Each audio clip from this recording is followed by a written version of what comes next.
She sold everything, her rented room, her only Sunday dress, and the last thing she had left, her pride, to bet it all on a man she had never met. The train pulled into Silver Ridge at noon. He was already waiting on the platform, and the moment his eyes found her face, he took one step back.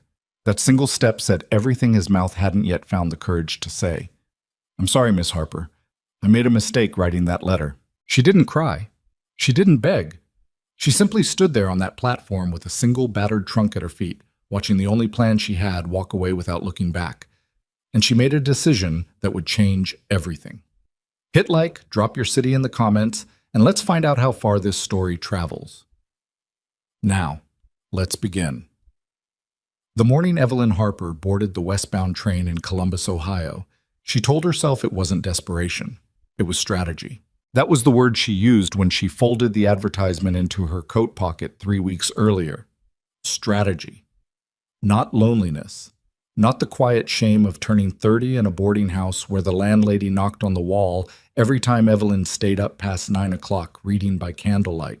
Not the hollow feeling that had grown in her chest since the accounting firm where she had worked for 6 years quietly replaced her with a younger man who charged half her wage and made twice the errors. Strategy. A sensible woman making a sensible decision.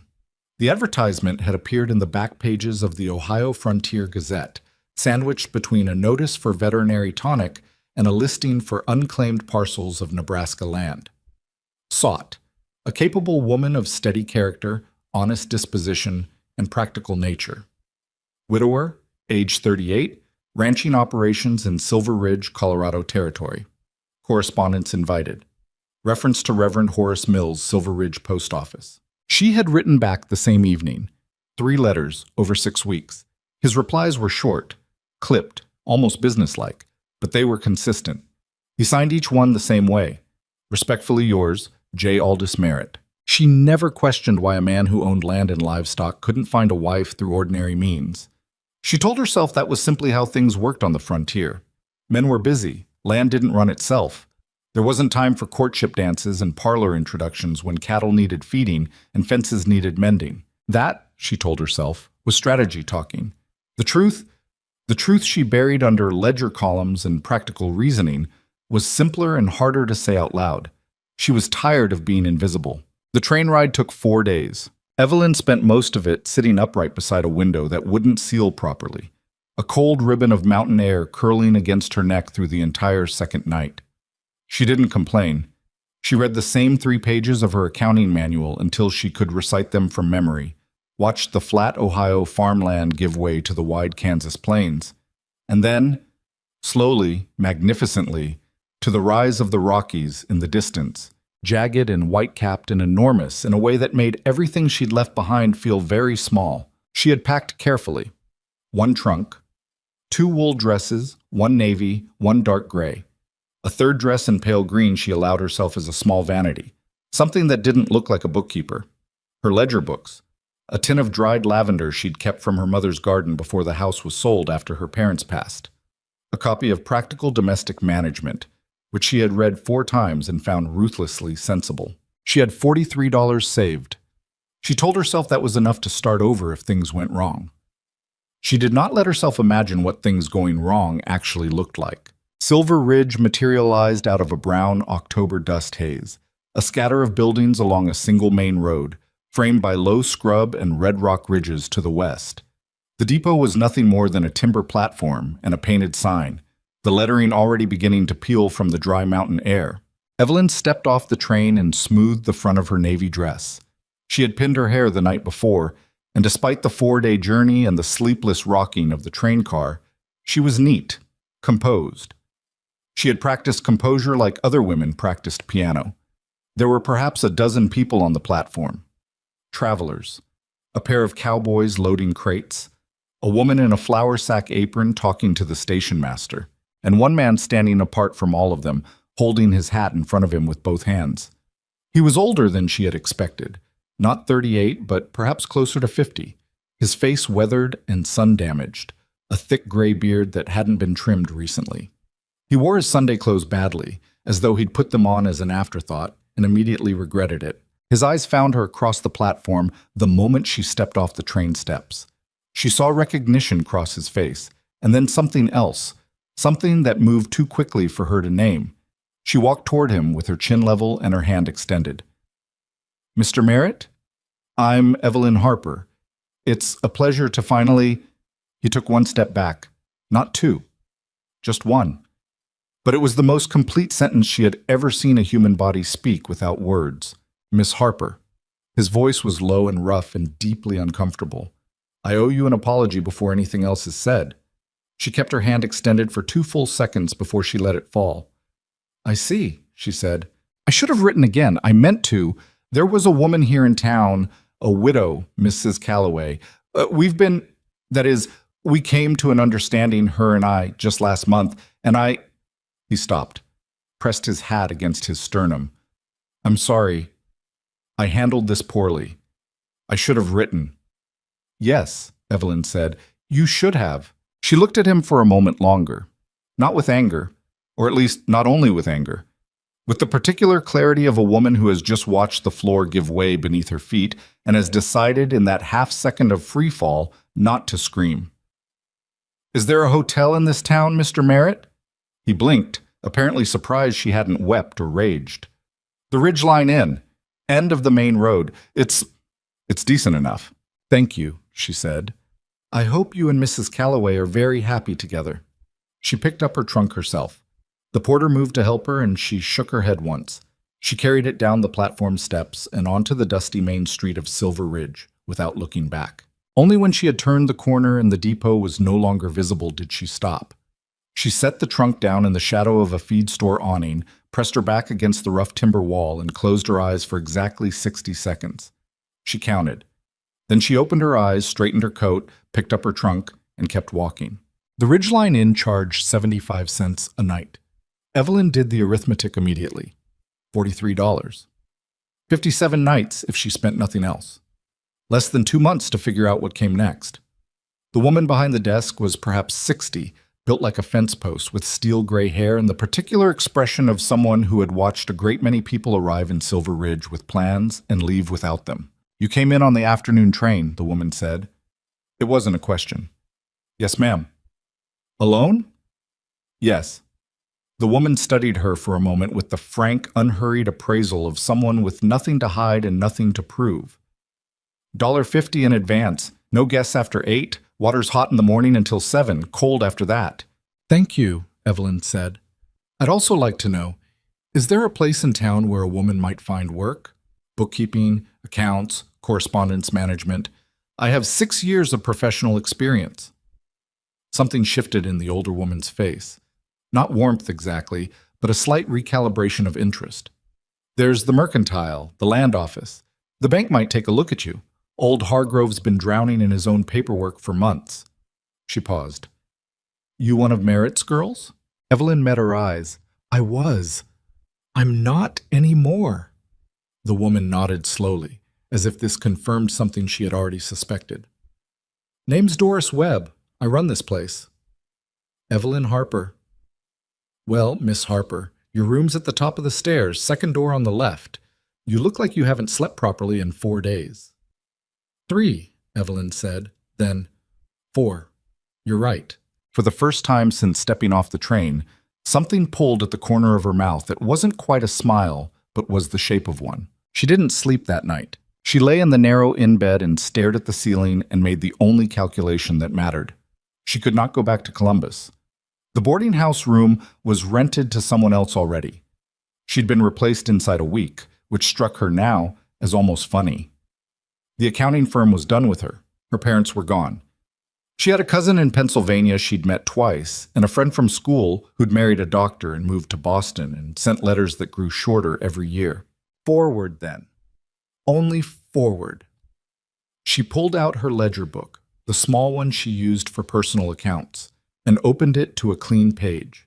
At the top she wrote 2 words. What now? She was still writing at 2 in the morning when she heard voices below the window. A man and a woman, arguing in the low, urgent way people argue when they're trying not to be heard. "Told you the water's been diverted again. 3rd time this season, Colton." "I know what I see, Walt." Then you know it ain't natural drought. Someone's cutting you off upstream. A long pause. My father can't take another winter like the last one. Then do something about it before it's too late. Footsteps. The voices moved away. Evelyn sat in the dark with her pen still in her hand and listened to the silence that followed.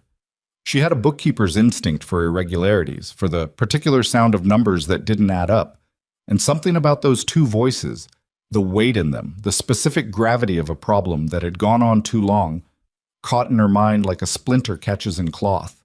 She went to sleep finally around 3. She dreamed of water running underground, invisible, in the dark. The next morning she went to the bank first. Theodore Hargrove was a compact, flustered man in his mid-50s, whose office looked exactly like Evelyn's accounting nightmares, made physical. Stacks of ledgers piled at angles that defied structural logic, loose papers covering every horizontal surface, an ink bottle tipped on its side that no one had bothered to write. The smell of the room was paper and dust and mild panic. She stood in the doorway for 10 seconds, cataloging the disaster with the quiet efficiency of someone who has spent 6 years turning chaos into order. Mr. Hargrove, my name is Evelyn Harper. I was told you might have need of a bookkeeper. He looked up from behind a pile of ledgers with the expression of a man who has just heard a very interesting sound in a very dark room. Who told you that? Doris Webb at the inn. Did she? He pulled off his glasses and rubbed the bridge of his nose. Miss Harper, I appreciate the interest, but this bank handles sensitive financial records. I'm not in the habit of... Your accounts receivable ledger from 1881 is being used as a doorstop, Evelyn said. Your 1882 land transaction records appear to be misfiled under customer correspondence. And if that ink bottle has been tipped since yesterday, you may have already lost whatever was under it. Hargrove stared at her. Then he looked at the ink bottle. Then he looked back at her. Can you start Monday? He said. I can start now, she said. She worked through the morning and into the afternoon, restoring order to Hargrove's records with the focused satisfaction of a woman who is very good at something and has not been allowed to do it properly in a long time. By noon, she had sorted 3 years of misfiled accounts and begun reconstructing a ledger system that actually made sense. It was while cross-referencing a series of property transaction records that she first saw the name. Consolidated Western Land and Water Corporation. It appeared 4 times in the 1880 transactions, 6 times in 1881, 11 times in 1882. Each entry involved a land transfer, a water rights adjustment, or both. The pattern was subtle, and it would have been invisible to someone who wasn't specifically looking for patterns. But Evelyn had spent 6 years at an accounting firm that handled estate disputes, and she knew what legitimate property transfers looked like, and these had a slightly different texture. Not wrong, exactly. Not obviously fraudulent. Just off. The way a counterfeit bill feels before you can say precisely why. She set the ledger to one side and made a note in her small book. She would come back to this. She was still thinking about it when the bank door opened at 4 o'clock and a man walked in from the street. He was tall, genuinely tall, the kind that made door frames relevant, with dark hair that needed cutting and a jaw that carried 3 days of rough growth. His coat was rancher's canvas, heavy and worn along the elbows, and he had the particular posture of a man accustomed to outdoor distances. Shoulders back, gaze direct, moving through an indoor space with the slightly restrained energy of someone who would rather be outside. He went straight to Hargrove's door without looking at Evelyn and knocked twice. Hargrove, need a word about the Hayes parcel tax assessment. From inside, Hargrove's voice. Come in, Colton. The man, Colton, glanced at Evelyn as he passed. Just a glance. No more than a second. But she recognized his voice. The man from outside her window last night. Then do something about it before it's too late. She looked back at her ledger and kept her face entirely neutral. But she turned to a new page in her small notebook and wrote a second name beneath the first. Hayes Ranch. Water rights. She underlined it twice. She was packing her bag to leave when Hargrove's door opened again, and Colton Hayes came back through the main office. He was halfway to the street door when he stopped. He turned and looked at her properly this time. You're new, he said. I started this morning. He looked at the organized stacks of ledgers, the restored filing system, the order where there had been chaos. Something passed across his face that she couldn't quite read. You staying in town long? I haven't decided, she said. He nodded once, the way men nod when an answer is not what they expected, and they're not sure what to do with it. Colton Hayes, he said. Evelyn Harper. He put his hat back on and pushed open the door. The afternoon light came in around him for a moment, bright and cold. Silver Ridge isn't a bad town, Miss Harper, he said, long as you're not in somebody else's way. Then the door swung shut and he was gone. Evelyn stood in the quiet bank office with her bag in her hand and the distinct feeling that something had just begun. Though she could not have said precisely what or where it would take her or how much it would cost before it was through. She put on her coat. She walked back to the inn in the early dark, the mountain air sharp and thin and cold. Above the western ridge, the first stars were coming out. She looked up at them once, a woman alone in the middle of a town that didn't know her name yet, with $42.15, a single battered trunk, and a notebook already half full of things that didn't add up. Then she went inside.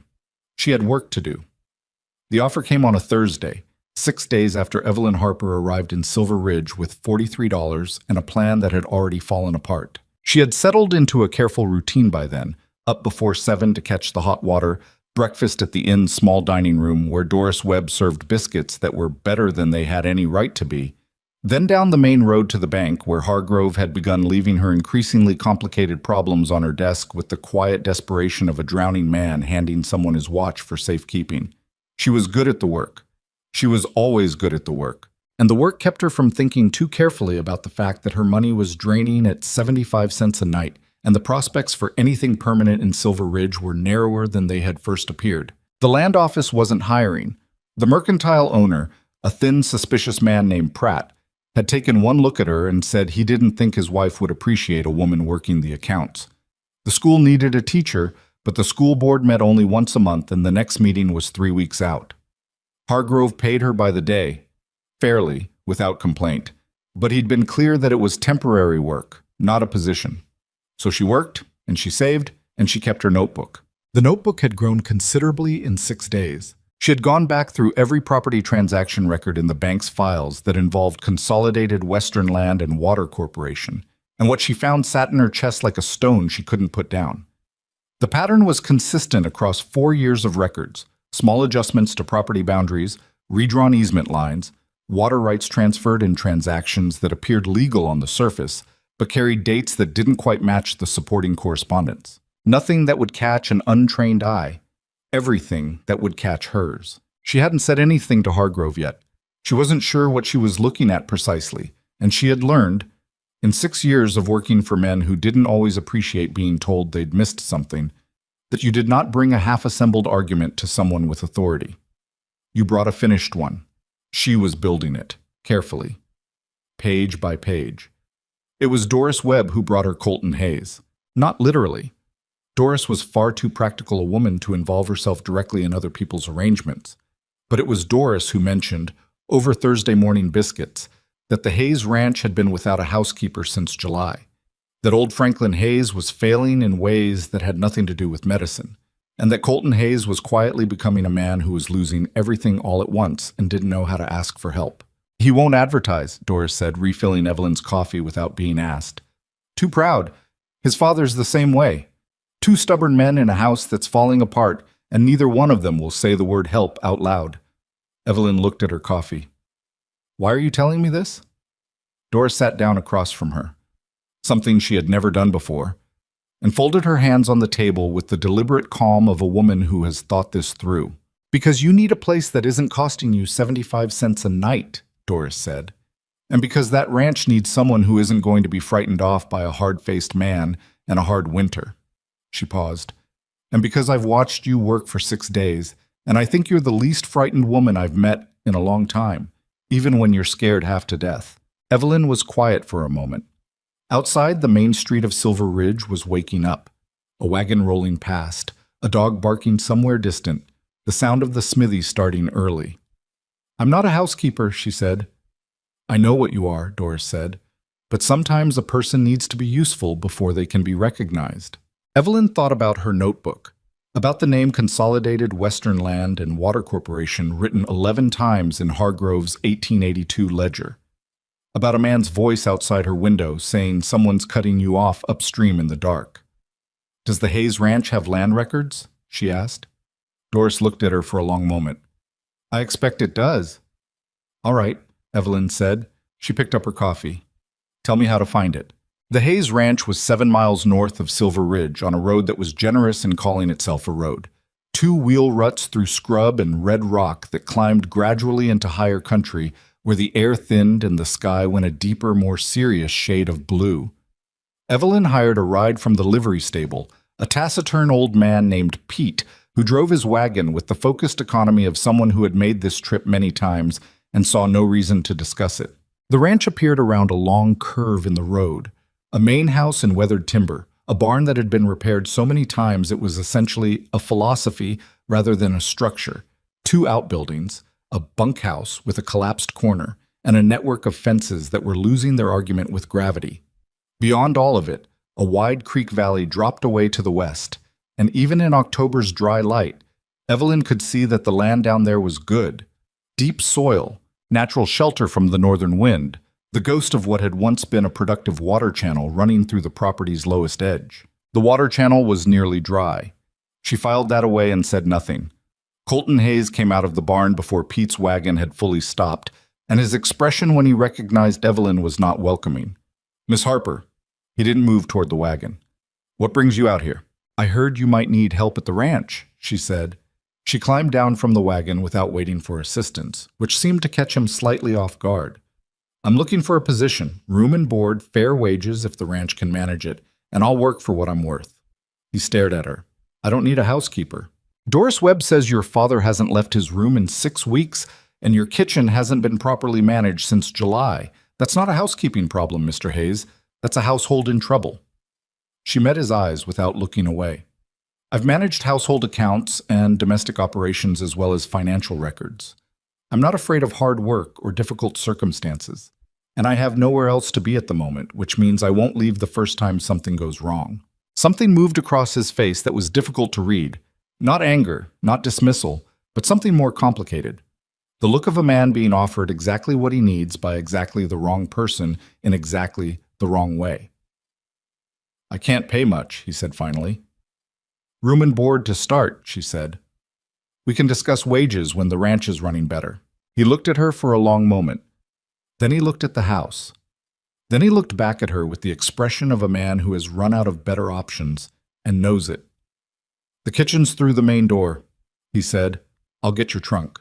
The inside of the Hayes house told her everything the outside had suggested and more. The kitchen was cold, not the comfortable cool of a well-managed larder, but the damp chill of a room where the fire had not been properly maintained. The floor was clean enough, but the windows were gray with grime. The woodpile beside the stove was dangerously low, and the pantry held enough supplies for perhaps a week if she was careful. There were dishes stacked, but not properly washed. A pot on the stove held something that had been there long enough to be a geological record. She removed her coat, hung it on the peg by the door, and went to work. She didn't ask for direction. She didn't explain her process.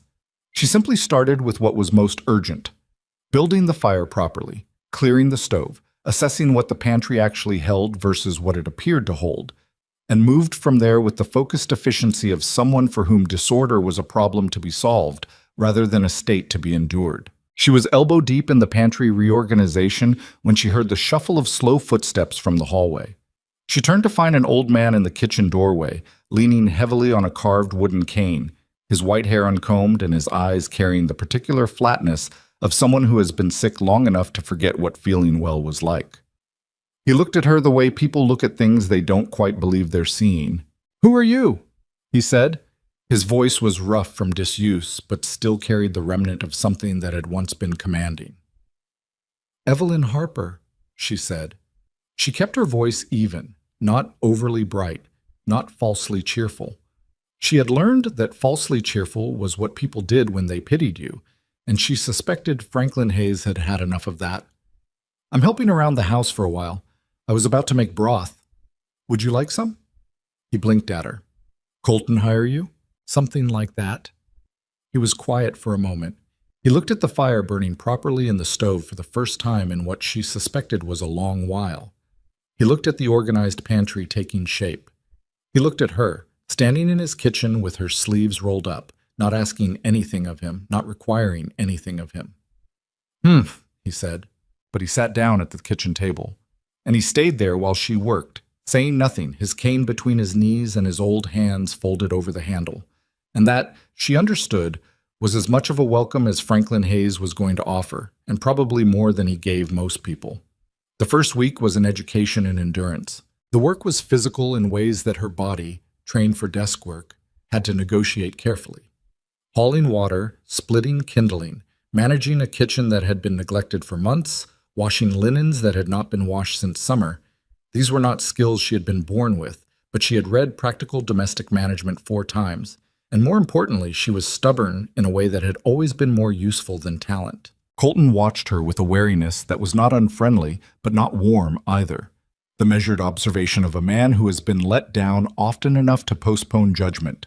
He worked from before dawn until after dark, managing the ranch with 2 hired hands who did what they were told without initiative, and came inside each evening to eat whatever Evelyn had made with a gratitude he expressed through eating everything on his plate and not complaining, which she came to understand was his version of enthusiastic praise. Franklin Hayes was harder and more rewarding. He resisted her in small, precise ways, rearranging things she had organized, refusing the broth the first 2 times she offered it, pretending not to hear her when she suggested he might sit by the window to get some air.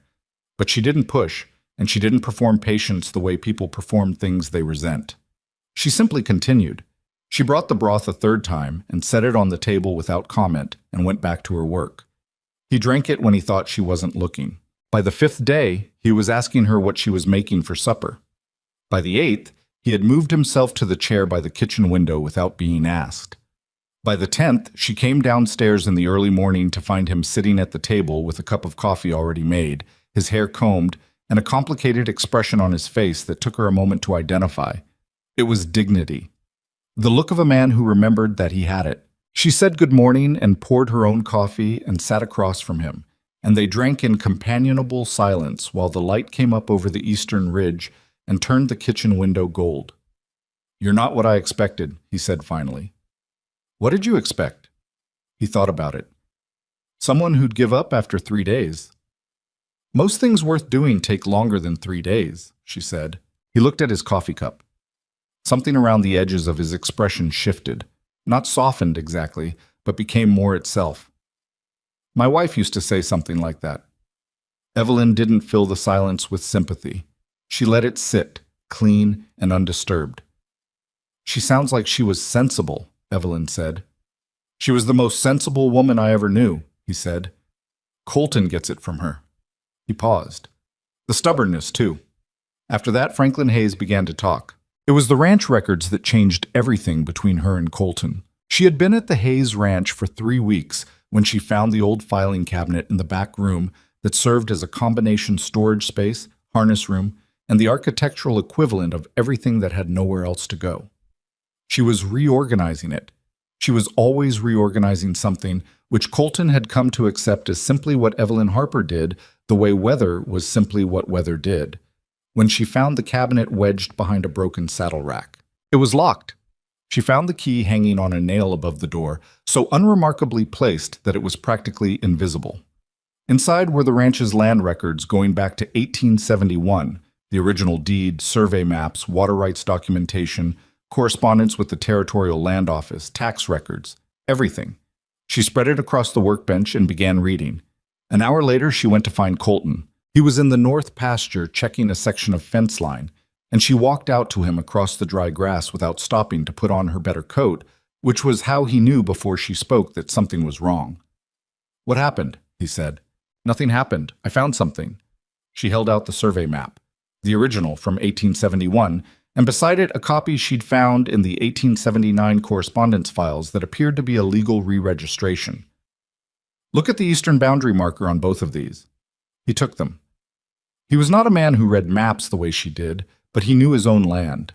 He looked for a long moment without speaking. "That's not right," he said. "No," she said. "On the 1871 original, your eastern boundary runs to the creek's main channel. On the 1879 re-registration, it's been moved 30 yards west. 30 yards that include the primary water intake for your irrigation channel. He looked up at her. His eyes had gone very still. Who filed the re-registration? It was processed through the Territorial Land Office in Denver, she said. But the requesting party was an agent for Consolidated Western Land and Water Corporation. The name landed on him visibly. She watched his jaw tighten and his hands close around the maps with a controlled force that told her this was not a new name to him, only a new shape for something he had been fighting without knowing exactly what it was. They've been diverting your water, she said. Legally, on paper, because the boundary change made it technically their water to divert. But the original survey never showed that boundary. It was changed in the registration without your family's knowledge or consent. Colton was quiet for a long time. The wind moved through the dry pasture grass around them. In the distance, the nearly empty creek channel caught the afternoon light. My father built this ranch, he said. His voice was very level. 30 years. He built it for my mother. He kept it after she died because it was the only thing left of her he could hold on to.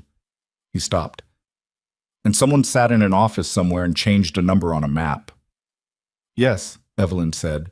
She didn't soften it. He didn't need it softened. Can it be proven? The original 1871 survey is signed, dated, and witnessed. The 1879 re-registration has inconsistencies in the dating that I need to verify against the Land Office records in Denver, but the discrepancy between the two documents is already significant. She paused. This isn't the only property they've done this to, Colton. I've seen the pattern in the bank's records. The Hayes Ranch is one of at least a dozen properties where the boundaries were quietly adjusted. He handed her back the maps. He was looking at the creek channel, at the nearly dry earth where water should have been running. What do you need? He said. The question surprised her. Not its content, but its directness. She had prepared for resistance, for skepticism, for the particular friction of a proud man being told that someone had stolen from him through paperwork. Time, she said, access to every document in that filing cabinet, and eventually someone in Denver with legal standing to bring this to the territorial court. You'll have what you need, he said. He looked at her then, directly, without the wariness she had come to expect from him. She had the sudden sense that something between them had shifted, the way a balance shifts when weight is redistributed, quietly and permanently. How did you find this? He said. You've been here 3 weeks. I'm a bookkeeper, she said. Finding things that don't add up is what I do. He was quiet for a moment, then Merritt didn't know what he was losing. He said it simply, without apparent calculation, then turned and walked back toward the fence line. Evelyn stood in the dry pasture with the survey maps in her hands and the wind pulling at her hair and a feeling she could not immediately name moving through her chest. She looked at the maps. She looked at the dry creek channel. She looked at the ridge to the west where the afternoon light was going red and long. Then she walked back to the house to keep working. There was still a great deal left to find. The letter arrived on a Monday. Evelyn was at the kitchen table when Colton brought it in from town, still in his coat, the cold November air coming off him like a second skin. He set it on the table in front of her without a word. The envelope was heavy cream stock, the kind that announced money before you read a single word inside it. The return address was printed in precise block letters.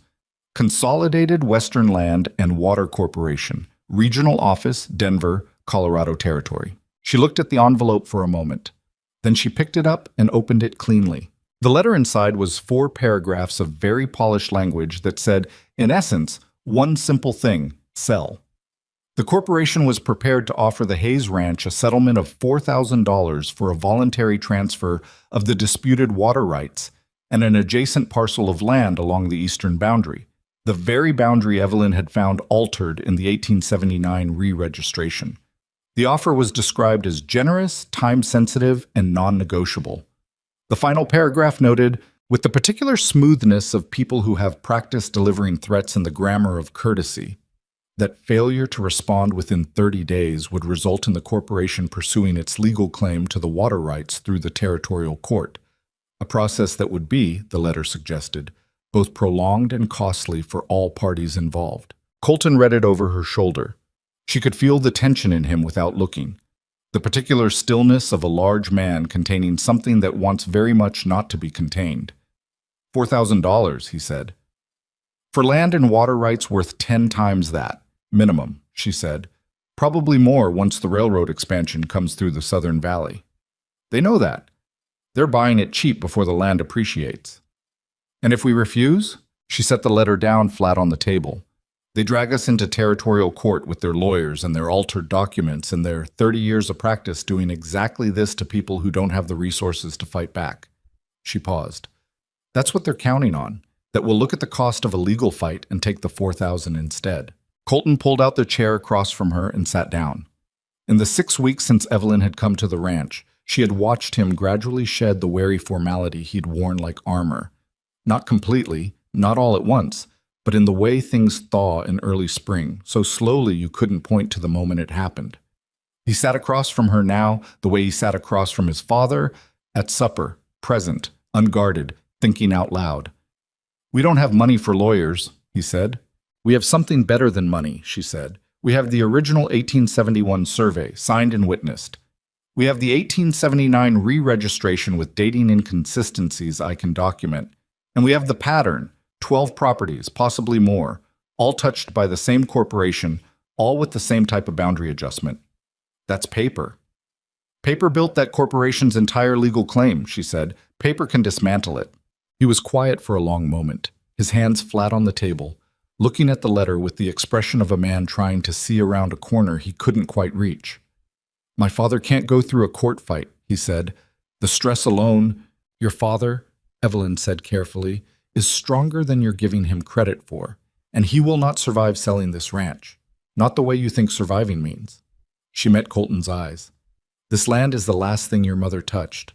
Selling it to the people who stole from your family would not be a relief to him. It would be the end of him.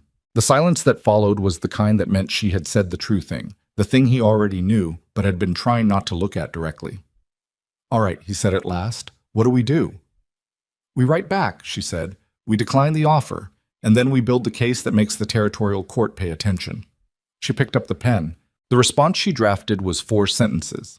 It declined the offer, asserted the Hayes family's documented legal claim to the original boundary as established in the 1871 survey, notified the corporation that the Hayes family had retained counsel, a small stretch of the truth she made without apology. As Colton was already writing to an attorney in Denver they hadn't yet confirmed would take the case, and stated that any further correspondence should be directed through that legal representative. It was the kind of letter that told the other side you were not going to be easy. Colton read it twice. Then he signed it. You're certain, she said. He looked at her. Are you? She thought about the survey maps, about the 11 entries in Hargrove's ledger, about the Dry Creek Channel, and Franklin Hayes combing his hair again and sitting at the kitchen table with his coffee in the morning light, about the 30-yard strip of land on a map that someone had moved with a pen stroke when no one was looking. Yes, she said. He folded the letter, sealed the envelope, and rode into town before dark. The atmosphere in Silver Ridge changed within a week of that letter being sent.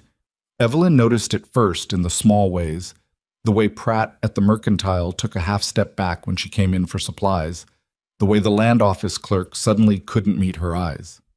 2 of the neighboring ranchers who had nodded at Colton in passing for years found reasons to cross the street when they saw him coming, and a man she didn't recognize appeared at the far end of the main road 3 days in a row, watching the bank where she still spent mornings organizing the records Hargrove quietly made available to her, and then disappearing without conducting any visible business. She told Colton about the man. Description, he said. Town coat, not a working man's coat. Good boots. Doesn't belong here. She paused. He's watching the bank, not me specifically, but the bank is where I'm working. They know you're digging through Hargrove's records. I assumed they would figure that out eventually. She set aside the land document she'd been cross-referencing. Colton, how many of the ranchers in this valley have had water problems in the last 3 years? He thought about it. Walt Greer's been down to half his irrigation since '81. The Dunbar brothers lost their south pasture access. They blamed it on the dry summer, but I always thought... He stopped. Randall Pierce sold out last spring, said the water wasn't reliable enough to justify the debt. Pierce sold to whom? Colton's expression shifted. A land broker out of Denver. I'd be willing to bet, Evelyn said, that the land broker had a relationship with Consolidated Western. She watched him do the mathematics of it, adding up things that had seemed unrelated. The drought that wasn't quite a drought, the neighbors who'd sold and the ones who were struggling, the pattern that became visible only when you stood far enough back to see all of it at once. "They've been strangling the whole valley," he said. It wasn't a question. Piece by piece, long enough that it just looks like bad luck and hard seasons. She kept her voice even, though what she felt was something colder and sharper than calm. "This isn't about the Hayes Ranch, Colton. It never was. The ranch is one piece of something much larger." He stood very still for a moment. Then, "We need to talk to Walt Greer." They talked to Walt Greer, then to the Dunbar brothers, who were suspicious at first, and then, when Evelyn spread the survey maps on their kitchen table and showed them what she'd found in the boundary records, went very quiet and very hard-eyed, in the way men go when they've been slow to understand something that was done to them. She made copies of her documentation, careful, meticulous copies in her best hand, and left a set with each family. Within 2 weeks, 3 neighboring ranch families had agreed to pool what evidence they had and support the Hayes case. Within 3 weeks, the corporation's response arrived. Not in a letter this time. They sent 2 men. Evelyn was alone in the ranch house. Colton was in the south pasture. Franklin was resting. When the sound of horses brought her to the window, 2 riders, both in the same expensive town coats as the watcher outside the bank, tied their horses at the post and knocked with the particular confidence of men who are accustomed to doors opening for them. She opened the door herself, which seemed to briefly recalibrate their expectations. The taller of the 2, sandy-haired, somewhere between 40 and 50, with a smile that had been engineered for persuasion, extended his hand. "Miss Harper? My name is Gerald Sutton. I represent Consolidated Western Land and Water Corporation. Is Mr. Hayes available?" "He's not," she said. She did not take the hand. "I'm managing the household. If you have business with Mr. Hayes, I can relay the message." Sutton's engineered smile adjusted itself almost imperceptibly. "We'd prefer to speak with Mr. Hayes directly." "Then you're welcome to wait. He may be several hours." She kept her hand on the door, not quite blocking the entrance, but not inviting them in either. "Or you can tell me what you've come to say." A pause. The 2 men exchanged a glance, quick, professional, the communication of people who work together often. "We wanted to convey," Sutton said, his tone shifting into something that was still surface smooth but carried an undertone she recognized immediately. The same undertone that very large stones have when they're balanced above something fragile. That the corporation's offer was made in a spirit of genuine goodwill. "We'd hate to see the Hayes family put themselves through a prolonged legal ordeal when a clean resolution is available." He paused. "It would be unfortunate if the situation were to become more complicated than necessary." Evelyn looked at him for a long, steady moment. "Mr. Sutton," she said, "I have documented evidence of systematic boundary fraud affecting 14 properties in this valley. I have the original 1871 survey that predates and contradicts every legal claim your corporation has made to the Hayes water rights. And I have 3 neighboring families prepared to support the case in court." She kept her voice entirely pleasant. "The situation is already complicated. The question is simply for whom." Something moved behind Sutton's eyes. The smile became slightly more structural, less inhabited. "You're a careful woman, Miss Harper." "I'm a thorough one," she said. "There's a difference." After they left, which they did, without further persuasion, mounting their horses with the controlled movements of men recalculating, Evelyn stood at the window and watched them ride back toward town. Her hands, she noticed when she looked down, were entirely steady. She found this interesting. She had been more frightened standing on a train platform 6 weeks ago. Colton came back at dusk to find her at the work table in the back room, surrounded by documents. She told him about the visit without dramatizing it.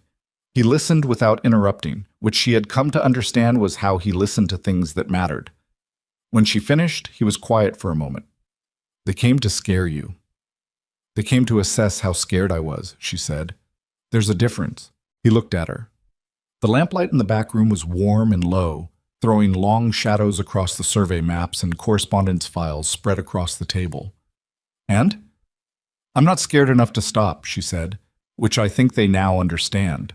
He pulled out the other chair and sat down across from her, the same way he'd sat across from her at the kitchen table the night they'd decided to fight, as though that table had become their particular territory, the place where things between them were said plainly and meant completely. "There's something else," she said. She reached for the oldest file in the cabinet, a bundle of correspondence from the early 1870s, tied with string that had gone brittle with age. "I found this yesterday. I've been reading through it carefully because I wanted to be certain before I said anything." She untied the bundle and spread several letters on the table between them. And then, from beneath the letters, she lifted out a single folded document. Heavier paper, formal, the ink still legible despite the years. She unfolded it carefully and set it flat. It was a handwritten letter dated September 14th, 1878, 1 year before the fraudulent re-registration. The handwriting was strong and deliberate, the handwriting of a man who meant exactly what he wrote. The signature at the bottom read, Thomas Aurelius Hayes, proprietor, Hayes Ranch, Silver Ridge, Colorado Territory. Colton went very still. "That's my grandfather," he said. "Read the third paragraph," Evelyn said quietly. He read it.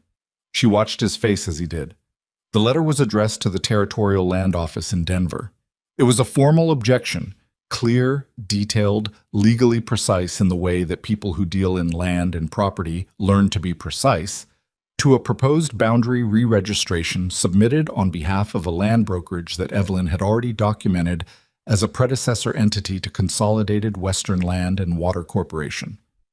Thomas Hayes had known. He had seen it coming. He had written and filed a formal objection with the Territorial Office. And someone, somewhere between that letter leaving Silver Ridge and arriving in Denver, had made sure it was never recorded. "He tried to stop it," Colton said. His voice was very quiet. "Yes." She paused. "And this letter proves that the re-registration was completed with documented prior objection that was deliberately suppressed. That's not just fraud, Colton. That's an organized cover-up that goes back nearly a decade. And if there are copies of this objection in the territorial archives, even partial records, it becomes the foundation of a criminal case, not just a civil dispute." She watched him read the letter a second time. She watched his jaw work and his hands tighten on the edge of the table and his eyes go through something that was grief and fury and relief all at once. Relief, she understood, because there is a particular anguish in being wronged that has no name attached to it. And Thomas Hayes had known, had resisted, had not simply let it happen. "He knew," Colton said. "He fought it," she said. "He just didn't have what we have." "Which is what?" She looked at the spread of documents on the table. 11 months' worth of careful, meticulous, patient accumulation, every discrepancy noted, every date cross-referenced, every falsified boundary mapped against its original. The work of a woman who had been trained to find what didn't add up and had never in her life had a better reason to keep looking. "Everything he didn't," she said. They sat in the lamplight for a while after that, not talking. The ranch house was quiet around them, the particular deep quiet of a place that has survived a long winter and is beginning, cautiously, to remember what warmth felt like. From somewhere down the hall came the sound of Franklin Hayes moving in his chair, the old man sleeping lightly the way he did now, present and alive in the house in a way he hadn't been when Evelyn arrived. After a while, Colton said, "My father should see this letter." "Yes," she said. "He should." "Will you—" He stopped, started again. "Would you be there when I show him?" She looked at him across the table. This man who had watched her with wariness, and then with something more careful than wariness, who had eaten everything she made and said nothing when things went wrong, and said, "What do you need?" when she brought him the first evidence and meant it completely. This man who was asking her not to manage the situation, but simply to be present in it. "Yes," she said, "of course I will." Outside, the November wind moved through the dry scrub and rattled the barn door softly and rolled on across the ridge country into the dark. The water channel at the edge of the property lay nearly empty under the cold stars. But in the back room of the Hayes ranch house, surrounded by paper and lamplight and the accumulated weight of a family's long resistance to erasure, something that had been broken for a very long time was beginning, carefully, stubbornly, one document at a time, to be made whole. Franklin Hayes held his father's letter for a long time without speaking. Colton had brought him to the back room after supper, gently, without explaining why. The way you guide someone towards something you're not sure they're ready to see. Franklin had settled into the chair with his cane across his knees and his expression carrying the habitual wariness of a man who had learned that surprises in late life were rarely good ones. Then Colton set the letter on the table in front of him and stepped back, and Evelyn watched from the doorway as the old man's eyes moved across the lines of his father's handwriting. The room was very quiet. Franklin read slowly, the way people read when every word costs something. When he reached the bottom of the page, the signature, Thomas Aurelius Hayes, written in the strong, deliberate hand of a man who had believed it would matter, he stopped. He set the letter down with a care that was almost ceremonial. He pressed one palm flat against the page. He knew, Franklin said. His voice was barely above a murmur. He fought it, Colton said. Same as we're going to. The old man was quiet for another long moment. Then he looked up, not at Colton, but at Evelyn, still standing in the doorway with her hands folded and her face carrying the expression she used when she was giving someone room to feel what they needed to feel without an audience making it harder. Young woman, Franklin said. Sir, you found this. It was in the filing cabinet. Your grandfather kept very thorough records. Franklin looked at her with eyes that were old and tired and, beneath that, sharper than people probably gave him credit for. Colton tells me you've built a legal case out of what you found in that cabinet and the bank records. I've built the foundation of one. A proper attorney will need to construct the actual argument. But the foundation is solid. It's the most solid thing in this fight, she said. The original 1871 survey, your grandfather's 1878 objection letter, the dating discrepancies in the re-registration, and the pattern across 14 properties. Any one of those pieces is significant. Together, they're very difficult to argue against. Franklin was quiet again. He looked down at his father's letter once more. Something moved across his face. Grief, yes, but beneath it something more active. The look of a man remembering that he is not only a person who suffers things, but a person who does things. What do you need from me? He said. Evelyn blinked, just slightly, a small involuntary acknowledgement of surprise. She had expected to ease him into participation. She had not expected him to arrive there himself. Your testimony, she said, about the water diversion. When it started, what you observed, conversations you may have had with neighbors about similar problems. Your personal knowledge of the ranch boundaries as they were maintained during your tenure. She paused. And anything your father told you about the objection he filed. Any correspondence, any conversations you remember. Franklin straightened in his chair. It was subtle. A degree, perhaps two. But Evelyn had been watching this man for 6 weeks, and she knew what it meant. It was the straightening of a man picking up something he had put down too long ago.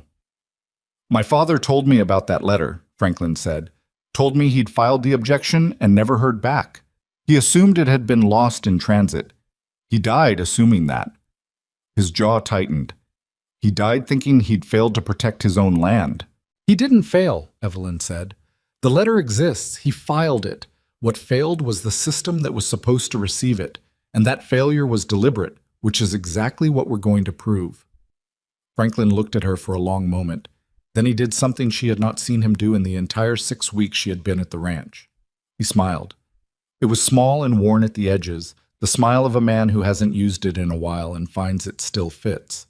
Colton, he said, without taking his eyes off Evelyn. Yeah, Pop. Don't be an idiot about this woman. Colton said nothing. Evelyn looked at a point somewhere slightly above and to the left of both of them, and kept her expression entirely neutral, though the warmth that moved through her chest was not something she could entirely account for with logic.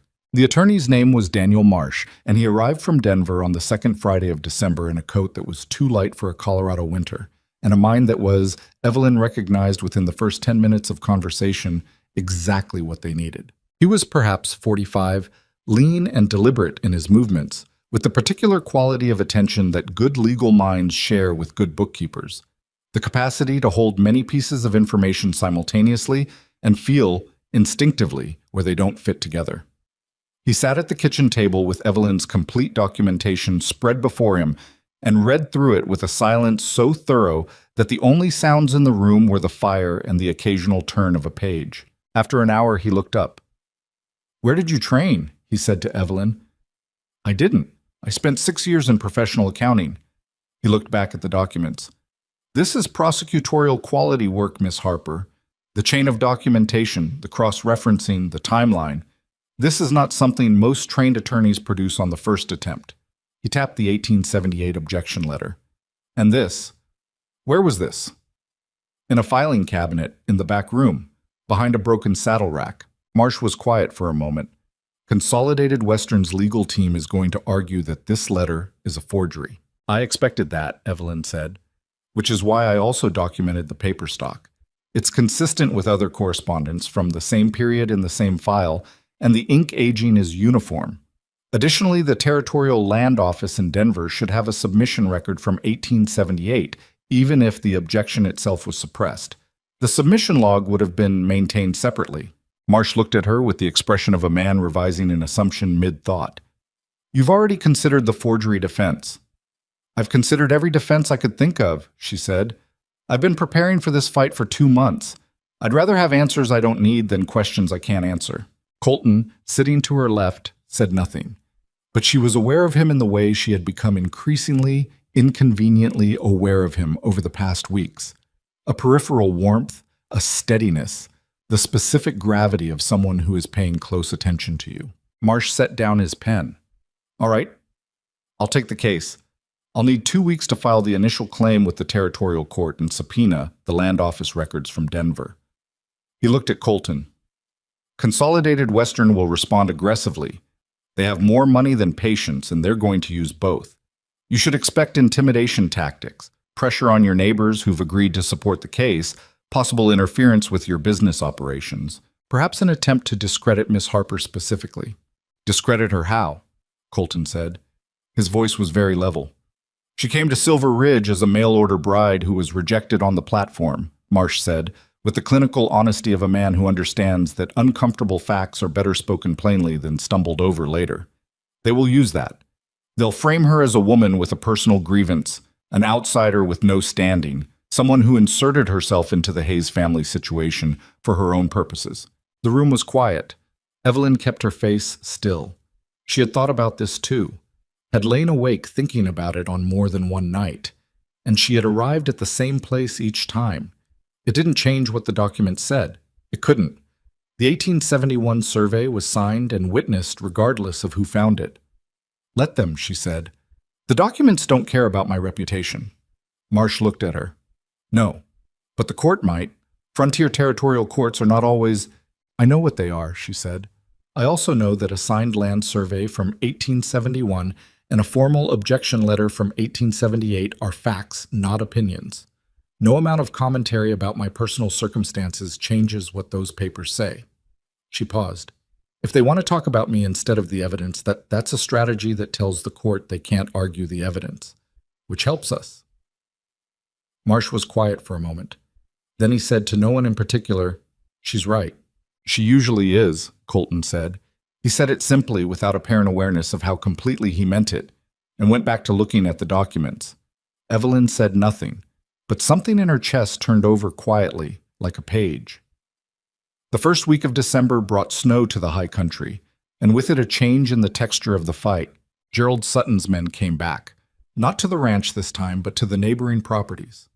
Walt Greer found 2 of his fence sections cut clean through on a Wednesday morning, damage that looked like weather until you looked at the cuts closely and saw they were made with tools, not ice.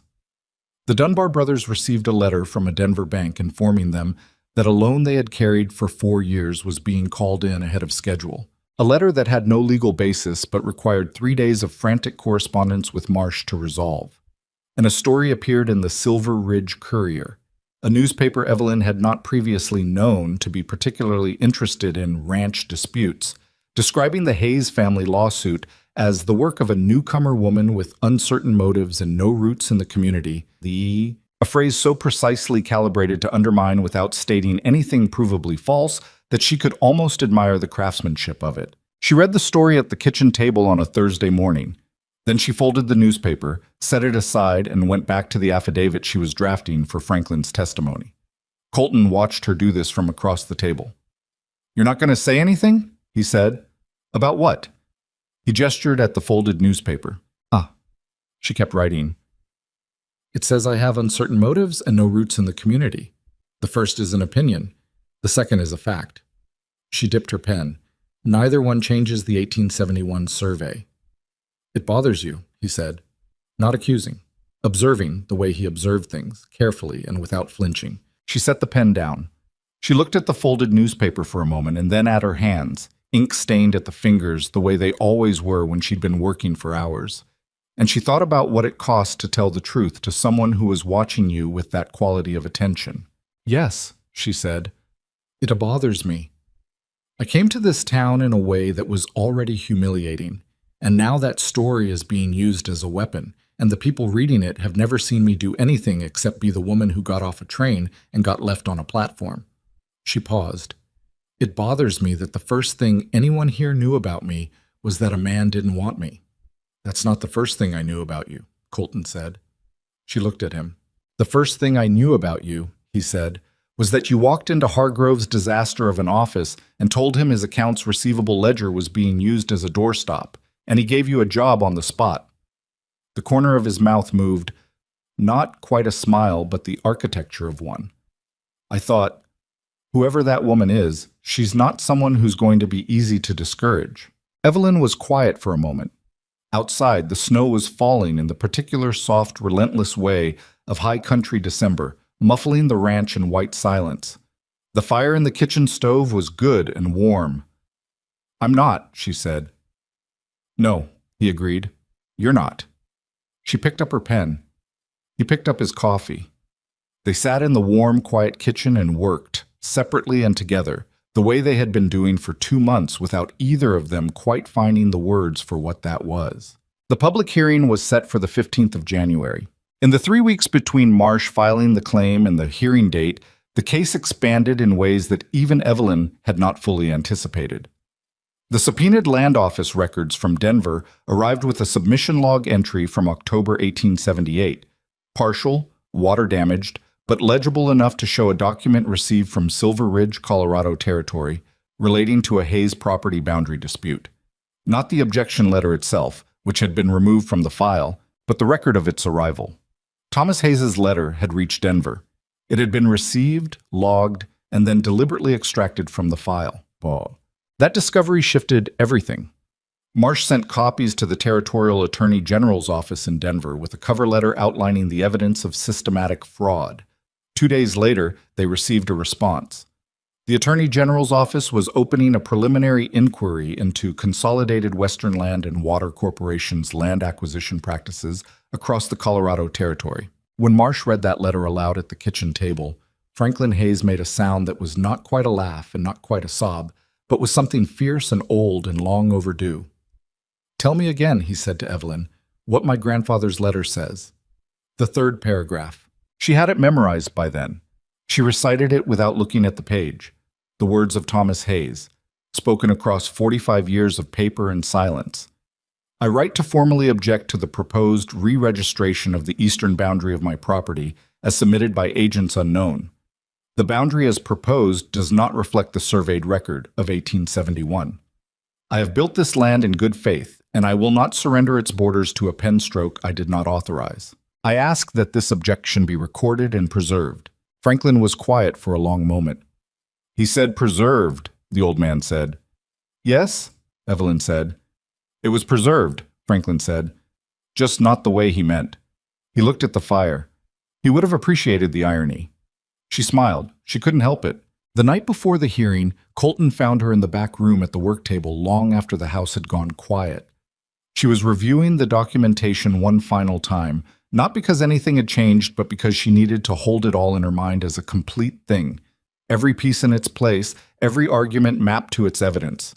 The whole structure of it solid and load-bearing and ready to be walked into a courtroom. He set a cup of coffee on the table beside her without being asked, which was something he had started doing somewhere in the last month, reading when she needed things the way she had learned to read what the ranch needed without being told.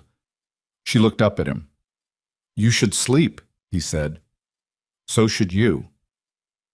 I'm not the one who's going to be standing up in that hearing room tomorrow, making sure 14 families keep their land. Marsh is the attorney, she said. I'm just the bookkeeper. He looked at her with an expression that was quiet and direct, and said, without any ambiguity, that he was not going to dignify that with a response. She looked back at her documents. I'm not afraid of tomorrow, she said. And then, because it was late and the house was quiet, and he was the person in her life to whom she had gotten into the habit of telling the truth, I'm afraid of what happens if I've missed something. If there's a piece I haven't found, an argument I haven't anticipated, if all of this, she gestured at the spread of papers, the months of work, the accumulated weight of evidence, isn't enough. Colton was quiet for a moment. He looked at the documents on the table, the survey maps and the correspondence and the affidavits, and the small notebook she had filled from cover to cover with the precise, patient observations of a woman who refused to stop looking until she understood what she was seeing. My grandfather fought this fight alone, he said, with one letter and no one backing him up. He lost. He paused.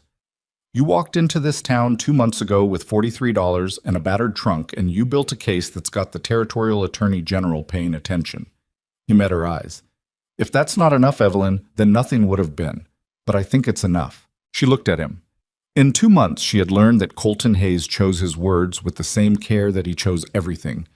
Slowly, deliberately, because he meant them completely when he said them. Thank you, she said. Get some sleep, he said. Tomorrow we go take back what's ours. He left her to her work. She sat for a while longer in the lamplight, her hand resting flat on Thomas Hayes's letter, feeling the texture of the old paper under her palm. The ranch was quiet around her. The snow had stopped and the night outside the window was clear and cold and full of stars. She thought about a woman standing on a train platform 2 months ago, watching her plan walk away without looking back. She thought about the 60 seconds she had counted in the shadow of a feed store awning and the ledger page she had titled What Now, and the voices outside her window in the dark saying someone's cutting you off upstream. She thought about how very much she had found once she had started looking. She closed the notebook. She put out the lamp. She went to bed and slept deeply and without dreams, the sleep of a woman who has done everything she could possibly do and is ready for whatever comes next. The morning of January 15th came in hard and clear, the kind of Colorado winter morning that has no patience for sentiment. A sky so blue it looked painted, the air thin and sharp enough to cut, every surface of Silver Ridge glittering under a skin of overnight frost that hadn't decided yet whether it would melt or stay. Evelyn was dressed before 6. She wore the dark navy wool, the practical one, the bookkeeper's dress, the one she'd boarded the train in 4 months ago with $43 and a plan that had already collapsed before she stepped off the platform. She wore it deliberately. It felt right to walk into that hearing room as the woman she actually was, rather than a version of herself assembled for other people's comfort. Franklin Hayes was already at the kitchen table when she came downstairs, dressed in his best suit, his white hair combed with a precision that told her he had been awake for some time. His cane was propped against the table's edge. His hands were folded. He looked up when she came in and said nothing, which from Franklin was a form of eloquence. She poured coffee for both of them and sat across from him, and they drank in the early silence the way they had been doing for months now. The old man and the woman who had appeared in his kitchen one October afternoon and quietly refused to leave until things got better. Colton came down at 6:30, already in his coat, his jaw freshly shaved, an uncommon occurrence that told Evelyn more about the weight of the day than any words would have. He looked at his father. He looked at Evelyn. He poured his coffee and stood at the window looking out at the frost-bright yard and the barn and the eastern ridge catching the first red edge of sunrise. Walt Greer and the Dunbar brothers are meeting us at the hearing room, he said. Marsh sent word last night that the Territorial Attorney General's office is sending a representative, an observer, officially. But Marsh says an observer from the AG's office at a property hearing is not nothing. It's not nothing, Evelyn agreed. Are you ready? He said. He was still looking out the window. She thought about this complete documentation she had sealed in a leather satchel the night before. She thought about every argument she had anticipated, every counter she had prepared, every piece of evidence arranged in the order in which it would be needed. She thought about Thomas Hayes's letter and the submission log from Denver and the 1871 survey and the 14 families whose land was caught up in the same web of fraud that had been quietly strangling this valley for a decade. Yes, she said. He turned from the window and looked at her. In the early kitchen light, with the frost on the glass behind him, and the fire in the stove, and his father sitting straight-backed at the table in his best suit, something about the moment arranged itself in Evelyn's memory before it had even finished happening, the way certain moments do, as if they know they are the ones that will be carried forward. "Then let's go in this," Colton said. The Silver Ridge Civic Hall was the largest indoor space in town, which was not saying a great deal. It was a timber-framed building that served as meeting hall, occasional courtroom, and voting station in alternate seasons, with long benches along the walls and a raised dais at the far end where a territorial hearing officer could sit and look official. On most days, it smelled like cold wood and old paper. On the morning of January 15th, it smelled like that, and also like 47 people who had ridden in from across the valley in the winter cold and were not going to leave until something was decided. Evelyn had not expected 47 people. She counted them as she came in with Colton and Franklin, ranchers and their wives, a few townspeople, Doris Webb in the third row with her arms folded and her expression carrying the particular intensity of a woman who has been waiting for something to happen and has arranged her schedule accordingly. Walt Greer was there with his two oldest sons. The Dunbar brothers sat together with the ramrod posture of men who had been wronged and had decided that sitting up straight was a form of statement. There were faces Evelyn didn't recognize, people from farther out in the valley, she assumed, who had heard about the hearing through the particular telegraph of frontier communities, which is to say through everyone talking to everyone else until the information reached its destination. Gerald Sutton was there too, on the opposite side of the room, with two men in suits who carried the particular stiffness of corporate attorneys, expensive, certain of themselves, and not quite able to conceal the calibrating way their eyes moved across the room, counting allies and opponents and variables. Sutton himself looked at Evelyn when she came in. She met his gaze for exactly 2 seconds and then moved her attention to the dais, where Daniel Marsh was already arranging documents with the focused efficiency of a man who had done his preparation and was ready for the work. The hearing officer was a territorial judge named Emmett Craw, who had ridden from the county seat the day before and was a compact, weathered man of 60 with gray side whiskers and the expression of someone who has heard a great many stories and has long since stopped being surprised by human behavior, though he has not stopped being interested in it. He looked at the room with the assessing quiet of a man taking a measurement and then called the proceeding to order at 9 o'clock precisely. Consolidated Western's attorneys went first. Their argument was polished and lengthy. Evelyn estimated they had prepared it over weeks, and it rested on 2 pillars: the validity of the 1879 re-registration as a legally executed document filed with the Territorial Land Office, and the characterization of the Hayes family's counterclaim as a belated and legally insufficient challenge to a decade-old settlement. They were good at their work. They spoke with the fluent confidence of people who have won this kind of argument before, in other valleys, against other families, and who have learned that precision delivered with authority can substitute, in many rooms, for truth. The representative from the Territorial Attorney General's office, a young man named Calloway, who had arrived that morning on the early stage and sat now in the front row with a notepad and a stillness that was more attentive than it appeared, wrote continuously. When it was Marsh's turn, he stood and said very quietly, "Your Honor, I'd like to begin with the 1871 survey." He walked Judge Craw through the original document with the methodical care of a man laying a foundation 1 stone at a time. He did not rush. He did not perform. He simply presented, clearly and in sequence, the evidence that Evelyn had spent 3 months assembling: the original survey and its eastern boundary, the 1879 re-registration and its altered boundary, the dating inconsistencies she had identified and documented, and then the submission log from the Denver Land Office showing a received objection from Silver Ridge in October 1878 that had never been processed. Then he set Thomas Hayes's letter on the dais in front of Judge Craw. This letter, Marsh said, was written by Thomas Aurelius Hayes, grandfather of the current property holder, in September of 1878. It is a formal, legally sufficient objection to the proposed boundary re-registration, filed with the Territorial Land Office before that re-registration was completed. The submission log proves it was received.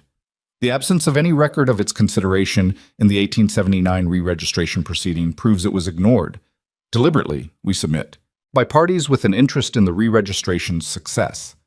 He paused. Your Honor, a legal proceeding that willfully excluded a filed objection is not a valid legal proceeding. The 1879 re-registration is void on its face. The room was very quiet. Consolidated Western's lead attorney, a man named Fletcher, whose silver hair and measured voice had carried the earlier argument with considerable authority, rose and said, Your Honor, we have not had the opportunity to verify the authenticity of this letter. We have significant concerns that it may be A forgery, Marsh said pleasantly. Yes, I anticipated that, which is why I've also submitted, as Exhibit 7, a comparison analysis of the paper, stock, and ink aging of the disputed letter against 12 other documents from the same filing cabinet, conducted by a professional document examiner from Denver. The analysis confirms consistent aging across all documents, which would require the forgery to have been executed in the 1870s and then stored in exactly the same conditions as the authentic documents for 50 years. He looked at Fletcher with the mild expression of a man who has already thought considerably further ahead than you have. We also have the submission log, which is a territorial government document and therefore not within the Hayes family's capacity to alter. Fletcher sat down. He did not look at Sutton. Judge Craw looked at the letter. He looked at Marsh. He looked at the room, the 47 people sitting in the benches, the Attorney General's representative in the front row, the two sides of a fight that had been building for a decade and had arrived here on a January morning because one woman had found a filing cabinet behind a broken saddle rack. I'd like to hear from the Hayes family, Craw said. Directly. Franklin Hayes stood up. He did it slowly, with the cane, with the particular dignity of a man who is not going to let his body's limitations be mistaken for any other kind of weakness. He stood at his full height, which was still considerable, and he looked at Judge Craw with the eyes of a man who has been patient for a very long time and has decided that patience has served its purpose. My name is Franklin Thomas Hayes, he said. My grandfather built this ranch in 1869. My father expanded it and fought to protect it. I have worked it for 40 years. My son works it now. He paused. We have never sold the eastern boundary. We have never agreed to any alteration of the water rights. And we never knew, until 2 months ago, that someone had altered a document in a government office to take what we never offered. He looked at Sutton's table. I am 71 years old. I have watched this valley drain dry one ranch at a time. And I thought it was drought. And I thought it was luck. And I thought it was just the way hard country works. His voice did not waver. It wasn't drought. It was theft. And I'm here to say so under oath in front of anyone who wants to hear it. He sat back down. The room was so quiet that Evelyn could hear the frost wind against the building's north wall. Walt Greer testified next, then the elder Dunbar brother, then two ranchers from the south end of the valley that Evelyn hadn't spoken to but who had heard about the hearing and come anyway, carrying their own stories of water diversions and boundary adjustments and sales they'd made under pressure they hadn't fully understood until now. Each testimony built on the one before it, and with each one the pattern Evelyn had assembled on paper became a living, breathing, human thing, not a conspiracy in the abstract, but a specific, named injury done to specific, named people in a specific valley over a specific decade. Calloway from the Attorney General's office had stopped writing and was simply listening. When the testimony concluded, Marsh presented the final piece of Evelyn's documentation, the comparative analysis she had built across the bank's records, showing the 17 distinct property transactions in which Consolidated Western, or its predecessor entities, had filed boundary adjustments that reduced water access for existing landowners while increasing the corporation's effective control of the valley's primary water channel. She had drawn it as a timeline, not a lawyer's timeline, but a bookkeeper's, precise and gridded and impossible to misread, and Marsh had had it reproduced on large paper so that Judge Craw could see it in full. Craw studied it for a long time without speaking. Then he said, "Who prepared this analysis?" Marsh said, "Miss Evelyn Harper, Your Honor. She is a professional accountant and the person who identified the original boundary discrepancy." Craw looked at Evelyn. She was sitting beside Colton in the first row behind the bar, her satchel at her feet and her hands folded in her lap, and her face carrying the composed, attentive expression she wore when she was paying close attention and did not want to be distracted by her own nerves.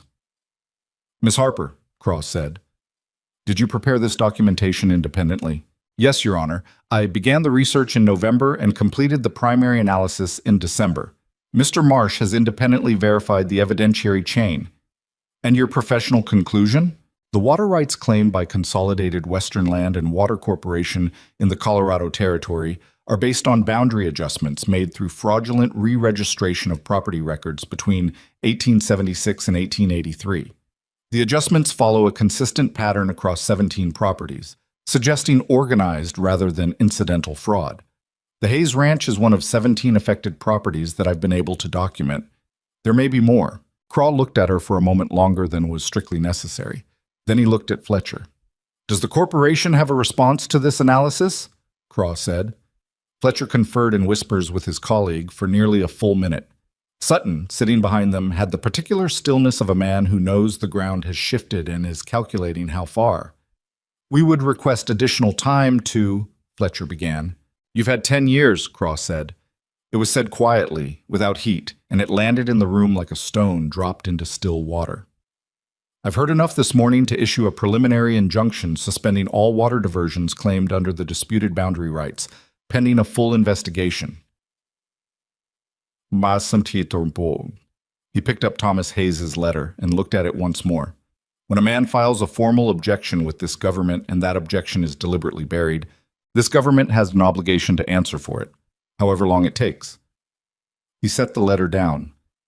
Mr. Calloway, I trust your office will be in contact with mine. Calloway closed his notepad. You can count on it, Your Honor.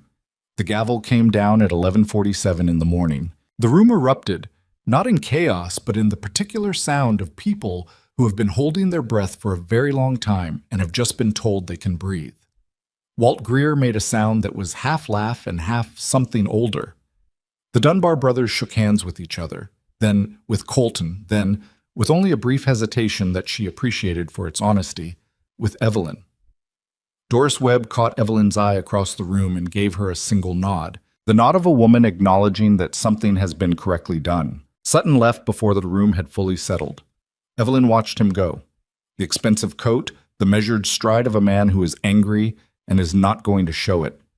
The door swinging shut behind him on a fight he had come expecting to win without difficulty. She did not feel triumph, exactly. She felt something quieter and more permanent. The specific satisfaction of a problem correctly solved, a column of figures that finally balanced, an account that had been wrong for too long and was now, at last, set right. Marsh appeared at her elbow. Well, he said. Well, she said, the AG's office is going to open a full investigation. This goes significantly beyond Silver Ridge. He looked at her with the expression she had first seen on his face when he read her documentation at the kitchen table 6 weeks ago, the expression of a man recalibrating his assumptions. You understand what you've done here, Miss Harper. This isn't one ranch's water rights. This is going to unravel a land acquisition scheme that covers half the territory. I know, she said. I've known since November. Why didn't you? He stopped, then. You wanted to be certain before you said it out loud. I never bring a half-assembled argument to someone with authority, she said. I bring a finished one. He looked at her for a moment. Then he laughed. A genuine, unguarded laugh that was entirely different from his courtroom voice and was considerably more likable. I'm going to need your documentation for the AG's investigation. All of it. I'll have copies prepared, she said. I kept the originals. Of course you did, he said. She found Colton outside. He was standing on the front steps of the Civic Hall in the sharp January air, his hat in his hands, looking out at the main road where Silver Ridge was going about its midday business. Wagons and horses, and the smoke from the smithy, and the ordinary, unheroic noise of a frontier town that had no idea, on this particular Thursday, that something significant had just occurred inside its largest building. She came and stood beside him. She didn't say anything immediately. She had learned over 4 months that Colton Hayes processed the things that mattered to him in a particular way, quietly and from the inside out, and that the most useful thing another person could do during that process was simply be present without requiring anything of it. After a while, he said, It's done. The beginning of it, she said. The investigation will take months. The water rights restoration will take time to implement. There will be paperwork. There's always paperwork, he said, and glanced at her sideways with the expression that had replaced his wariness somewhere in the last several months, warmer and more open. The expression of a man who has decided that being read clearly by another person is not something to defend against. "There is always paperwork," she agreed. He looked back at the road. "My grandfather sent one letter," he said, "and someone buried it, and for 45 years nothing happened." He was quiet for a moment. "And then a woman got off a train in October with $43 and a battered trunk, and in 3 months she found what 45 years hadn't." "The letter was already there," Evelyn said. "It just needed finding." "That's not a small thing, Evelyn, finding it." She looked at him. The winter light was hard and clear on his face, all the angles of it visible, nothing softened by flattering shadow or careful distance. She had been looking at this face for 4 months. Across kitchen tables and document-covered work tables and dry pasture grass and lamplight. And she knew it the way she knew balance sheets, the way she knew the difference between a number that was right and a number that only looked right. She knew it the way you know something that has become, without your quite noticing, essential. "No," she said. "It's not a small thing." Something shifted in his face. He looked at her with the careful, deliberate attention he gave to things that mattered to him. The land, his father, the work of his hands. And she understood that she was in that category now, had been for a while, and that he was trying to find the right way to say so. "You could have left," he said, "after Hargrove's job ended, after Marsh took the case. You'd done enough, more than enough, to hand this to someone else and go back east." "I know." "Why didn't you?" She thought about it honestly. She owed him that. "Because it wasn't finished," she said, "and because—" She stopped, looked at the road, started again, because she had never been a person who said imprecise things when she knew the precise ones. "Because the ranch stopped feeling like a place I was helping and started feeling like a place I belonged, and that doesn't happen to me often enough that I'm willing to walk away from it when it does." He was quiet for a long moment. Then he said, "I'd like it if you stayed." She looked at him. "Not as the housekeeper," he said. "Not as the bookkeeper. Not as the woman who found the filing cabinet." He met her eyes with the directness that was so fundamentally him that she could not imagine him being any other way. "I'd like you to stay because this ranch makes more sense with you in it than it ever has without you. And because I think you know that, and because I have not been good at saying things like this, but I'm trying." Evelyn was quiet for a moment. Behind them, the Civic Hall doors opened and people began spilling out into the January cold. Voices and laughter, and the sound of relief that has been held a long time finally allowed its shape. Somewhere in that noise was Franklin Hayes and Walt Greer and Daniel Marsh and the 47 people who had come to watch something be decided. She thought about a train platform in October, about 60 seconds counted against a feed store wall, about a page in a ledger headed "What Now?" and all the blank lines she had filled since. "You should know," she said, "that I'm not easy to live with. I reorganize things. I find problems that no one asked me to find. I keep notebooks about irregularities. I work at the kitchen table until 2 in the morning when something doesn't add up." She paused. "And I'm not going to become a different kind of woman because someone would prefer it." "I know exactly what kind of woman you are," Colton said. "I've been watching for 4 months. The corner of his mouth moved. "I'd consider it a significant loss if you became any other kind." She looked at him for a long moment in the hard, clear winter light. Then she said, "All right, Colton." "All right, I'll stay." He put his hat back on, which she had come to understand was his version of composure restored after something important, and held out his hand. She took it. They stood on the steps of the Silver Ridge Civic Hall, holding hands with the straightforward, undemonstrative firmness of two people who mean exactly what they're doing, while the town moved around them in the cold, bright air and didn't notice, which was precisely how both of them would have wanted it. The months that followed moved with the rhythm of things that are going right, not without difficulty, not without the long, slow work of bureaucratic machinery grinding through its necessary revolutions, but with the particular forward momentum of a case built on evidence that cannot be argued away. The Territorial Attorney General's office opened its full investigation in February. By March, 6 of Consolidated Western's senior land acquisition agents had been called to testify before a territorial grand jury in Denver. Daniel Marsh traveled back and forth between Silver Ridge and Denver 3 times in the spring, carrying Evelyn's documentation in a leather case that she had organized with the same meticulous care she brought to everything. Each piece of evidence labeled and cross-referenced and arranged in the exact sequence in which it would be needed. She had made 4 complete copies. She kept one herself. The injunction held through winter and into spring, and when the snow melt came down from the high country in April, the water in the Hayes Ranch's eastern channel ran clean and full for the first time in 4 years.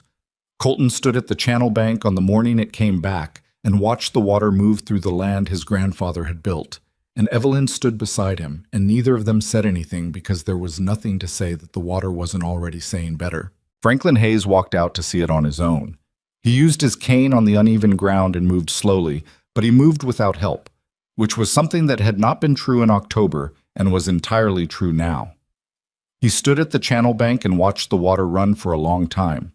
Then he said, to no one in particular, and perhaps to his father, and perhaps to his mother, and perhaps just to the land itself, "There it is." Then he turned around and walked back to the house for breakfast, because Franklin Hayes had never been a man who lingered on things once they were settled. By summer, the territorial court had suspended 14 of Consolidated Western's water rights claims pending the outcome of the criminal investigation. 3 of the corporation's principal officers had resigned. Gerald Sutton had left Colorado Territory entirely. No one in Silver Ridge knew where he'd gone, and most people in Silver Ridge did not spend significant time wondering. The corporation's legal architecture, built across a decade on fraudulent re-registrations and suppressed objections, and the calculated bet that frontier families couldn't afford to fight back, collapsed in the particular way that structures built on false foundations collapse. Not all at once, but thoroughly, each piece taking the next with it as the weight redistributed to supports that were never real. Randall Pierce, who had sold his ranch to a land broker in the spring of the previous year, received a letter from the Attorney General's office informing him that his sale had been made under fraudulent duress and was subject to legal review. His was one of 9 such cases opened that summer. The territory was, slowly and imperfectly, and with the grinding pace of institutions doing work they should have done years earlier, trying to answer for what had been allowed to happen. Evelyn was called to Denver in June to give formal testimony to the investigating committee. She spent 3 days in a government building answering questions about her methodology, her findings, and the chain of documentation she had assembled, and she answered every question with the precision and completeness that had characterized her work from the beginning. The committee's chair, a severe woman from the Eastern office named Margaret Howell, who had the eyes of someone who can tell the difference between thoroughness and performance, reviewed Evelyn's complete documentation at the end of the second day and said, in a tone that was her version of warmth, "This is exceptional work, Miss Harper.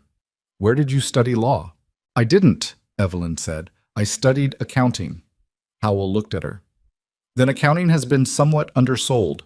When Evelyn came back from Denver, the ranch was green in the early summer way of high country land that has been given back its water, a green so vivid after years of drought that it looked almost implausible, the kind of color that makes you understand why people fight so hard for things that grow. The creek channel ran clear and full.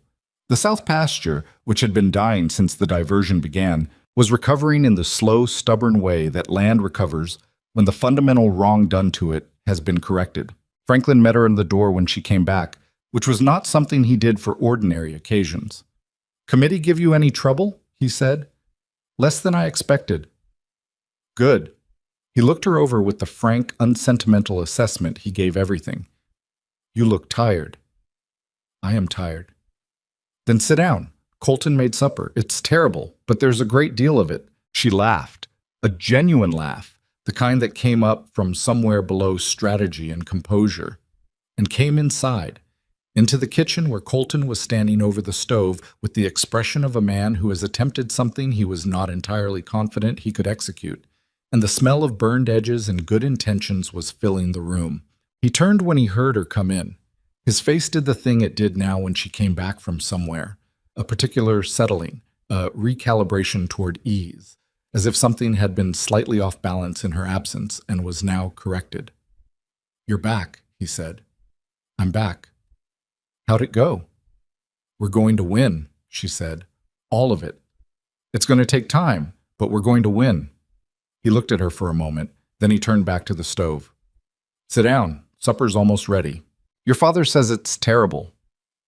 My father's opinion of cooking is shaped entirely by my mother, who was an extraordinarily gifted cook and is therefore not a reliable benchmark for ordinary human effort. That's a very long sentence to say you burned something. I prefer to think of it as deeply caramelized. She sat down at the kitchen table, their table, the one where things had been decided and plans had been made, and coffee had been drunk in the early morning quiet. And she folded her hands and looked at the kitchen she had organized in October, when it was cold and dark, and the ranch was a place that was forgetting how to be alive. And she looked at the window where the summer evening light was coming in gold and long across the floor.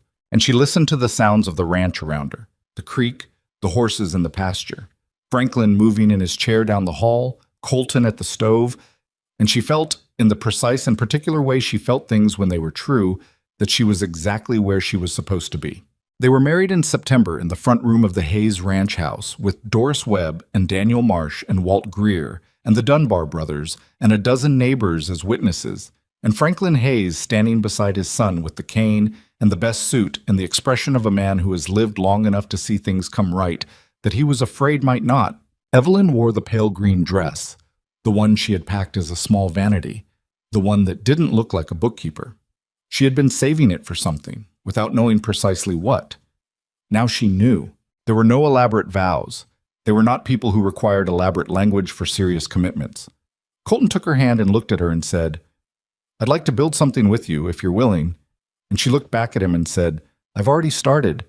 And that was, between the two of them, entirely sufficient. The investigation formally concluded the following spring, 18 months after the morning that Franklin Hayes had held his father's letter in the back room and pressed his palm flat against the page. Consolidated Western Land and Water Corporation was dissolved by order of the Territorial Court. Its principal officers faced criminal charges that moved through the legal system with the slow grinding certainty of justice that has been given enough evidence to be inevitable. Every fraudulent boundary adjustment was reviewed. 14 of 17 water rights claims were permanently revoked and restored to their original holders. The 3 remaining cases, complicated by subsequent sales to third parties, remained in litigation. But the pattern Evelyn had documented was now the definitive record, used by the investigating committee as the framework for understanding every property the corporation had touched. Thomas Hayes's 1878 objection letter was entered into the permanent record of the Territorial Court as evidence of deliberate governmental fraud, the first time such a finding had been made in the Colorado Territory. A notation was added to the Hayes property deed acknowledging the suppressed objection and formally restoring all original boundary rights as established in the 1871 survey. Evelyn read the notation 3 times when Marsh sent the certified copy. Then she filed it carefully in the cabinet in the back room. In the front of the first drawer, the first thing you would see when you opened it, exactly where it belonged. What grew in the years that followed was not a dramatic thing. It was a working ranch in a Colorado valley, recovering its ground the way things recover when the conditions finally become right. Steadily, season by season, each year a little stronger than the last. The south pasture came fully back. The creek ran reliable and clear. The bunkhouse corner was properly repaired. The fences stopped losing their argument with gravity. Franklin Hayes lived to see 3 more good summers, which he would have said was more than enough, and which Evelyn suspected he privately considered a considerable bonus.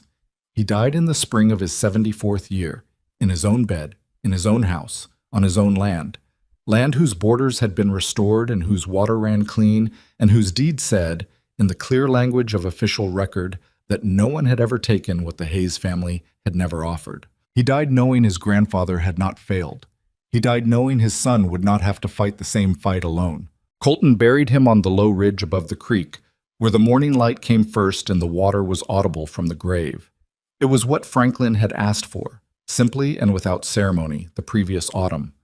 They stood there in the April morning, Colton and Evelyn and Walt Greer and Doris Webb and a dozen others who had known Franklin Hayes through the long, difficult years, and the creek ran below them, and the sky was the deep, serious blue of Colorado spring. And no one said very much because the man they were honoring had not been one for very much being said. Evelyn stood beside Colton and held his hand and let him be quiet for as long as he needed to be quiet. She was good at that now. She had always been good at recognizing what a moment required and providing exactly that and nothing more. Afterward, walking back down to the ranch house, Colton said, "He liked you from the beginning, you know. He would never have admitted it." "I know," she said. "He drank the broth when he thought I wasn't looking." Colton made a sound that was grief and laughter braided together. "That's very him." "It is." They walked the rest of the way in the comfortable quiet of people who have been through enough together that silence between them is never empty. The ranch was green around them, impossibly green in the morning light, the kind of green that arrives every spring like a kept promise. The woman who had been left on a train platform on an October afternoon with $43 and a plan that had already failed had built, in the years since, something that required a longer accounting than any single ledger page could hold. She had built a legal case that dismantled a decade of organized theft. She had built a household out of cold rooms and neglected routines and two stubborn men who hadn't known how to ask for help. She had built, in the careful and deliberate and irreversible way of things, meant to last, a life, not the life she had planned on a train heading west, but something more honest and more permanent than planning usually produces. She had her notebooks still. She kept them in the desk in the back room, alongside the filing cabinet and the organized land records and the original 1871 survey in its protective folder. She opened a new one occasionally, when something didn't add up, when a pattern caught her eye in the valley's accounts, or the county's property records, or the newspapers that came from Denver with their careful language and their occasional irregularities. She never stopped looking. She had learned in the territory of a filing cabinet behind a broken saddle rack that the things worth finding are almost always in the places no one thought to look, and that the finding of them is not a small thing. It is, in fact, everything. The creek ran on through the Hayes Valley, season after season, the way water runs when it has been given back its proper course, with the straightforward, unhurried certainty of something that has always known where it was going and has simply, at last, been allowed to go. End.